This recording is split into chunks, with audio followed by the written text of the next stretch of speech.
Hi, today I'm going to be talking about assessment and instructional modifications and presentations. And the category of students I got is frequently absent students. I'm not good at working screencasts. Accommodations. Predictable daily routine. So the assessment or instruction or both that I chose was both. The step-by-step directions and accommodations tell the students at the beginning of the year what you're doing every day. And I also said give them an agenda in the morning or a small calendar. Repetition is key. You do the same things over and over. When they first come in, they unload their backpacks and get their spiral out. Just every morning at the same time doing it. If a kid is absent for a week and they come back in, I want them to know, hey, we're doing the same thing every morning. It's always your daily work, different things. The other students this might apply to is students with an IEP, 504, or introverted students who don't. And what I mean by introverted is a child that is very quiet and doesn't want to ask. I was that way. I never wanted to ask. So having an agenda or knowing exactly what you're going to be doing really does help. Tolerate inconsistent performance. So I said it was an assessment. The reason,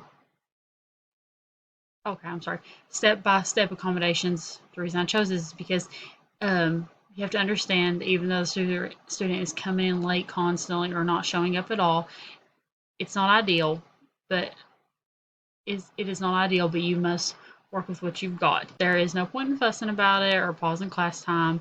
Tell the child, hey, you missed this, and this. You can get to that later. Don't, um, there's,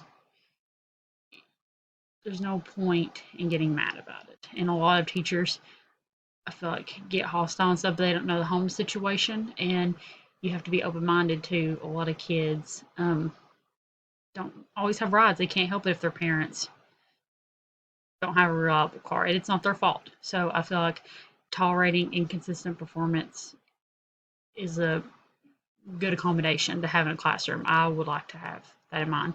Other students in my apply to is extroverts, 504 students, or emotional disturbance. Cue students to stay on task discreetly. I said it was both. The step-by-step directions and accommodations. This can be a hand over your mouth, like you're saying. It can be patting the top of your head. I seen I seen a teacher do that when I was student teaching. She would pat the top of her head, and the class, if they seen that, they'd immediately get quiet. And she would just stand still and keep doing it till they would be quiet. Um, it's keeping your students on track without having to pause class time, because a lot of teachers will say that they don't have enough time with students, and I think if you use your time management skills wisely, you can make the time just by saying, or you don't have to make it a big deal by telling students to be quiet. Other students this might apply to is extroverts, IEP students, 504 students, or early finishers, especially the early finishers, I feel like. Modifications. Using cross-age tutors. I said this was both in the assessments, instructions, or both category. The instructions, I said this area will help students who have not been here get caught up without distractions. And so you can get a small group of two together. And I also said it'll help them feel comfortable. I know I was very shy, and I responded more to my peers than I did my teacher. So I think having a student that is in the same class that is just a little bit more advanced, or not even more advanced, just has been in class more than the other absent student has, they are able to show them and say, hey, this is what we're doing. And I feel like it'll benefit both. Other students this might apply to is English language learners, IEP students 504, and students who struggle with math. That really hit home for me because I struggled a lot with math, and I responded better to my friends showing me than my teacher.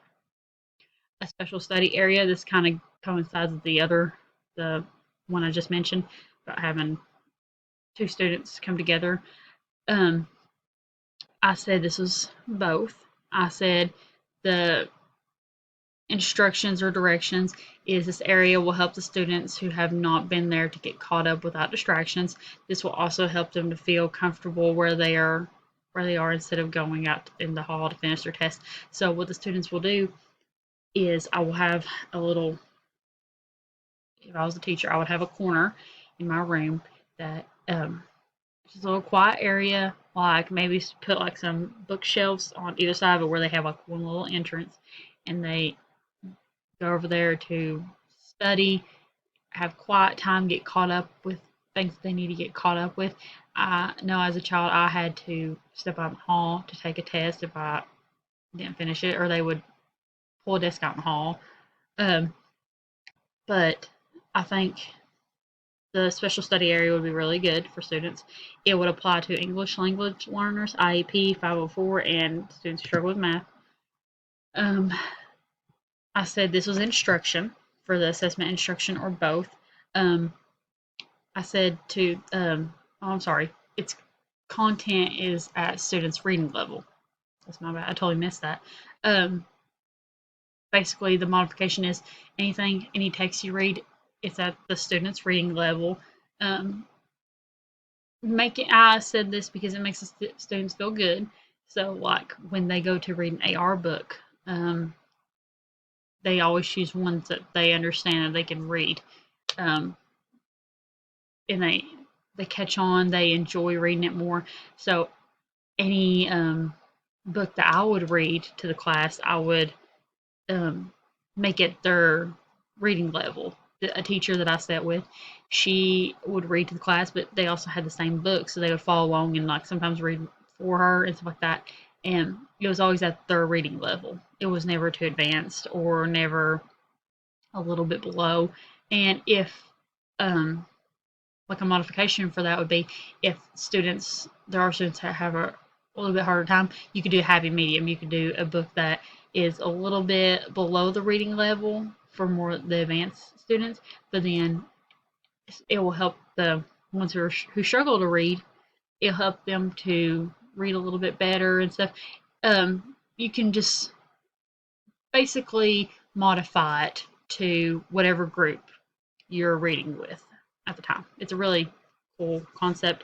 Other students this might apply to is 504 students, IEP students, and the visually impaired students.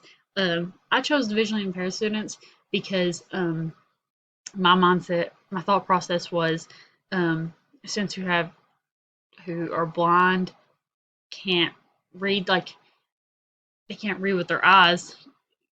There are blind children that still are learning to read anyway, so the content needs to be at their reading level too. They're not excluded because they cannot see or they have trouble seeing. But that is all. Thank you.